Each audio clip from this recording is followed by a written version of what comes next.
Hey, what's going on? 99.9 Punk World Radio FM. You guys already know what time it is. And right here, we are live, and we have Calgary, Alberta, Canada's own. We got Dismania right here live on the radio station airwaves, and of course, Facebook and YouTube as well. How are you three doing this evening?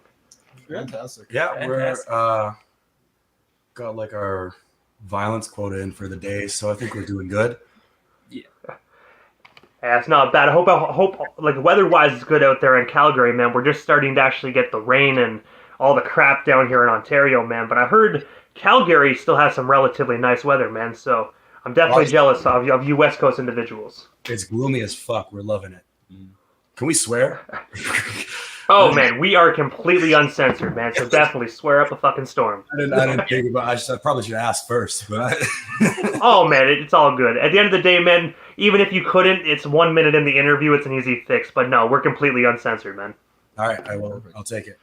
All right, how's it going? Well, yeah, guys, pretty good, man. But no, I know you guys are busy individuals, man. So of course I'm not going to take you away from your evening, but I got to take you back to the beginning of this amazing band so far, man, and just ask, like, how did you three actually get together and, of course, come together as one to form what everyone now knows as Dismania? So it actually started with me and Blair. We both had separately gone to Greta Van Fleet concert here in Calgary, and I was a little tipsy on the train ride back, and Blair is always dressed to impress. And so I'm a little bit drunk standing on the train, and I see this dude, and I was like, fuck, I know that dude does music. Like, I gotta go talk to him. And yeah, so I just stared at him for like 15 minutes and creeped him out a little bit. It was a little creepy. But then, worked up the courage and went and talked to him. And I was like, hey, do you do music? And he was like, yeah, I play bass. And so I heard the words, I play bass. And it was just like, oh, like perfect kind of storm. And then that was like August of 2022. Yep.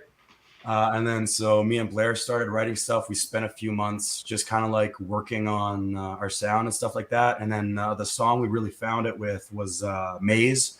So that's the one that's like but anyway, we kind of went from there. We recorded what is on Spotify and stuff as like our first set of singles. And then we kind of found that, and then we started looking for a drummer. This is not our first guy. This is Caden. He's the new guy. We'll talk about that in a sec.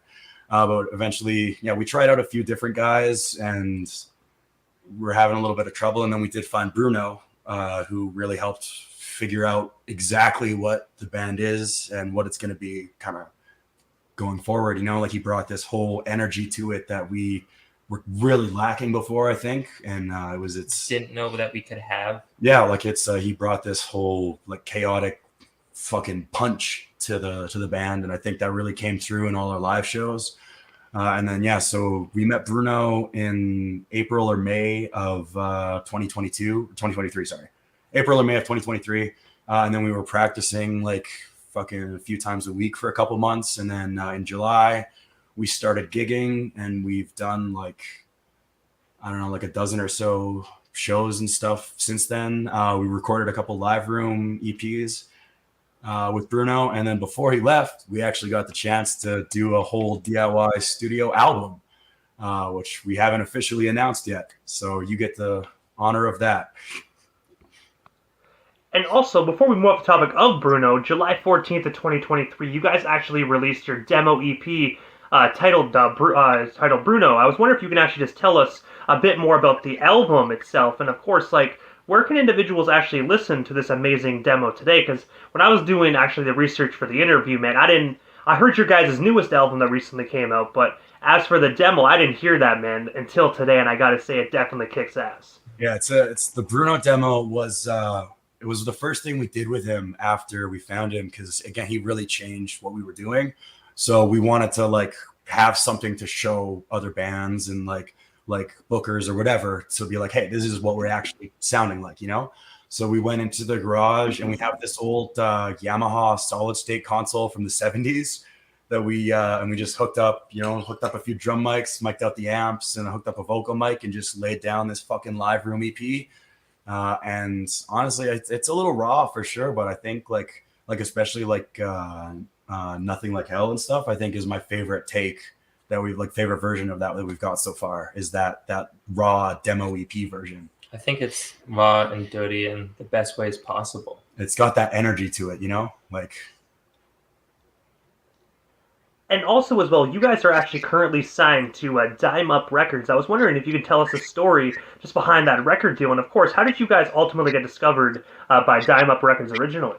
So that's signed is a strong word. That's more of like what we're doing with like the DIY stuff. It's like our version of like the Discord records thing, you know.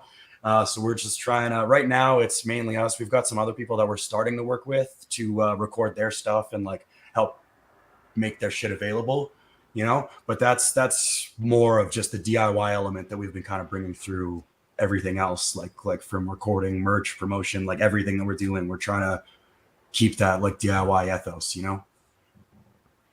And I gotta say, it's great that you guys are actually doing that as well, because there is a lot of great, you know, punk rock, punk rock labels out there that's DIY. But the fact that you guys are actually doing it yourself and starting up your own label while you guys are in a band, man, is absolutely phenomenal. Because that's gonna come as a huge asset later on as well when you guys start putting out more records, man. It just proves that all your revenue can stay in one place between you guys. That's what we're like hoping for, I think. Yeah, and I think honestly these days with a lot of labels, a lot of them don't even want you unless you can, like, they can instantly monetize you and just like, you know, like a lot of labels aren't actually there to help you these days, you know, like, not that a lot of them ever were, but you know, like. Yeah, I think back in the 90s and whatnot, before social media, it was very easy to kind of, you know, trick people into thinking they're helping you. But I think social media now more exposes that they're not trying to help you. Yeah, no, and that's what we're trying to avoid. I think for the most part, we just want to like help people be heard, you know? Yeah, help the band. And also as well, September 29th of 2023, just a few weeks ago, you guys actually released the amazing album titled "Proponents of Ethical Cannibalism." I was wondering if you could actually just tell us a bit more about this like killer album. And of course, is there any hard copies available to be purchased today? Not currently. Our main concern with the hard copies is because there's a couple covers on that guy. We are not familiar with copyright law, so we're gonna figure that out first, and then we're gonna go from there, kind of thing. But yeah, no, that one was kind of a similar thing. Like we had, been doing the covers that people liked, and we had a couple of these originals that people really liked. So it is just a shorter, like a little 4-song EP. But it is something that we wanted to track. And so we did a similar thing with the Bruno demo where we just did another live room kind of setup and just went for it from there, you know? So the downside of that is it's hard to fix the mix afterwards. And so I think some things that definitely sound a little bit more raw than I would have liked. But I think, again, it does maintain that energy that like Blair was talking about, you know, that dirty kind of like, you're listening to it in a garage kind of sound, you know? Yeah. Like. And I gotta say, that right there is punk rock to me, man. I love the garage sounding albums. I know a lot of people might disagree, man, but I just love the garage sounding albums, man, because it makes you feel like you're kind of a lot closer to the band. You don't have to worry about it being polished. You know, if the garage album sounds like that, you know you're gonna go to one of the shows and they're gonna sound just like that as well, man. So you're pretty much buying what you're gonna be going to see. And yeah, exactly. That's what we're trying to do, you know? Like, and I think like the first music that me and Blair were making, we got a little carried away with some of the like background elements and stuff like that. We tried to like layer guitars and shit like that. And I'm very glad that we moved away from that because it's you know, it gets lost a little bit. I think the core of what you're trying to do. And also as well, speaking of shows, man, in just 48 hours, October 14th, you guys will be taking the stage at the Loophole Calf. Which this isn't your first time being at that calf, if I'm not mistaken. But for listeners that actually have not came to actually see Dismania live, what can they actually expect from this up-and-coming show? And of course, where can we actually snag ourselves some last-minute tickets? It's all at the door. It's a limited capacity venue. I think it's like 50 people tops. And you're going to want to get there early because last time it was getting a little tight in there for sure. So... yeah, tickets is just you got to go to the venue. You got to make it there, bring $10, and that's your ticket. But you got to get there before everybody else gets there so you can actually get in kind of thing. and we're getting in with a couple other bands who rock their own shit, like Liquor Store and What's the Plan. Both are really solid groups, so we're excited to play with them. We're trying to bring up our live show a little bit. We're going to be trying out a couple new things that I don't want to get into too much. I don't want to reveal too much before the moment, but you're going to want to come check it out. It's going to be a fun time. Oh, especially, man, you got to leave that element of surprise for individuals that are coming as well. And I mean, at the end of the day, if you're in Calgary, snag yourself a ticket and be there early, because if you're late, you're going to be watching all of Dismania's new shit from the window. If they even have a window. There's a window you can't really see very well, though. You can hear it. You can hear it, yeah. Very far, though. Yeah, you can do like a jukebox hero out by the gates kind of thing. Like, just pretty much stand by that little window and just listen and close your eyes and just try and picture what they're doing. So don't be tardy, don't be late. Get your ass in there and get some tickets. And I couldn't say it better myself. Could be kind But of also as well, I know you mentioned a few at the beginning of the interview that you guys actually have a brand new album that you just kind of revealed, and I know, of course, is not released yet, so you can't let too many cats out of the bag. But from what you guys are allowed to speak about or willing to reveal, can you tell us a bit more about this up and coming Dismania album? And of course, like when can the public actually expect this up and coming release? So it's a couple songs that we've put out as like raw demo stuff that we took the time to like polish up a little bit. It's still got the energy, and then there's a few songs that we haven't put out any recordings of before or anything like that. It's a decent split of stuff that we felt deserved an opportunity to be just a bit polished, and some stuff that we wanted to wait until it could be fully polished before we put it out, kind of thing. And there's some stuff that we just won't be playing live. There's some stuff that you'll only be able to hear on the album. That's also, we got our first recordings with Caden here on a couple of the tracks that we're including in that album as well. It'll be coming out November 24th. And we do have a release show booked at Congress Coffee on that day. And I know we talked about the history of the band, but I do know Caden is a brand new member, and he's not on the other member. I'm sorry, not on the other releases. Sorry, and I have to ask, like, how did you guys actually, of course, what made Bruno decide to leave, and of course, Caden actually joined the band? Like, how did all that transpire? So Bruno has the opportunity to get a EU citizenship, like, very easily. So he's moving to Italy. So we can't really fault him for that. I think if any of us had, that opportunity, there's a lot of cool shit that's happening like all over Europe right now. And, we got to support him, and we're bummed about it. It's not, it's you're losing a member, but we are happy that we found Caden. I think he's a good fit. I'm happy about it too. Yeah, we found him. We were playing a show there's a venue in Calgary called Vern's. And he came up to us talking about potentially like booking shows with this other band that he's in. And we were like, oh, like maybe, we might have to take a break for a minute. Our drummer's moving to Italy. And his eyes lit up like we just told him that Santa is on the roof.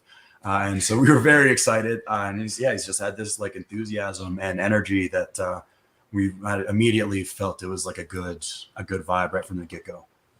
As soon as I heard drummer. And Caden, it sounds like you were actually in the right place at the right time, man. Oh, absolutely. Yeah. I'm very stoked to be where I was. And, I'm very stoked to see what's going to happen in the future with this. And especially as well, man, you joined the band even in the early years as well, man. So you guys got a long road to go. And I mean, when I say long, I mean, you guys already have what it takes, obviously, but you guys are still young. The band's still young. So you guys, there's nothing but up for you guys, man. And I can't wait to actually, as a fan of you guys, I can't wait to follow you guys to see what comes next for Dismania, man, because you guys are absolutely shredding it. Thank you. Appreciate that, man. Thank you. It's That's very awesome. nice to hear. That's encouraging. But of course, man, aside from this brand new album that's actually coming out, which is the first album to actually feature Caden on the record, I have to ask, man, what is next for you guys? Because I know we talked about the show that's coming up in 48 hours and, of course, the album, but is there anything we missed? Anything else you guys do still want to talk about or promote? We still got you here live on the radio station airwaves. So coming up soon, we're before the album comes out, we're putting out a couple singles. First one comes out October 28th. It's a song called How We Got Here. The next one comes out November 10th. That song is called I'm Going to Fuck Elon Musk's Mom. I love it. Yeah, so that comes out November 10th. And then over the next few months, especially because Caden does bring his own distinct style to the band, we're starting to work on writing some stuff that includes him a little bit more in that process, so that it feels less like he's trying to fill in for Bruno's parts and more, like we're centered all together kind of thing. And so we're hoping to get a handful of stuff recorded over the next few months, and maybe early 2024 get potentially a second album put out. And then in like spring, summer of 2024, we want to start hitting the road. We're going to start early summer. We want to do a West Coast thing, and then before the wildfires hit. And then after that, we're thinking maybe end of the summer, we do like an East Coast kind of thing. We don't want to do the whole country at once because we don't have a designated driver, and that sounds exhausting. So, we're going to split it up into two, but that's what we've got on the books for right now. And I got to say, hopefully you guys actually slide down to Ottawa, man, because I know we got some kick-ass bars and whatnot that actually host punk rock shows, man. So I do hope you guys venture down to Ottawa next year, because I'm only about 40 minutes away, and I would definitely slide on through for a Dismania show. We would do our fucking best. Just for you. We'll make it special. Hey, man, I appreciate that, guys. But obviously, I know how to follow you on social media, but for the individuals that are just discovering Dismania here this evening, or of course 6 months from now when they hear this interview on the internet, where can they actually follow not only you guys as a band, but of course individual members as well on social media? So the band, I think our main channel is Instagram and TikTok for sure. I think username is something like Dismania_band or something like that. And then, for listening to it, we're everywhere, man. We're Spotify, Apple Music, anything, whatever you're fucking listening to, we've got our shit on there. And that's just Dismania. For myself, my Instagram is Sambuca Matata. For mine, it's Blair Turner _19. Mine's AO period Kate. And I gotta say, first and foremost, guys, thank you so much for giving not only myself, but the radio station airwaves just a little bit of your time here this evening, man. It was an honor speaking with all three of you guys. I'm super excited just to hear this new album when it comes out, and just overall excited to see what comes next from you guys, Dismania, man. But for now, definitely have yourselves a kick-ass night out there in Calgary, and I'm pretty sure down the line we definitely shall talk again soon, guys. Thank you. Absolutely. We look forward to it. Hey, you're most certainly welcome, man. Have yourselves a wonderful night. You too. Have a good one. You too.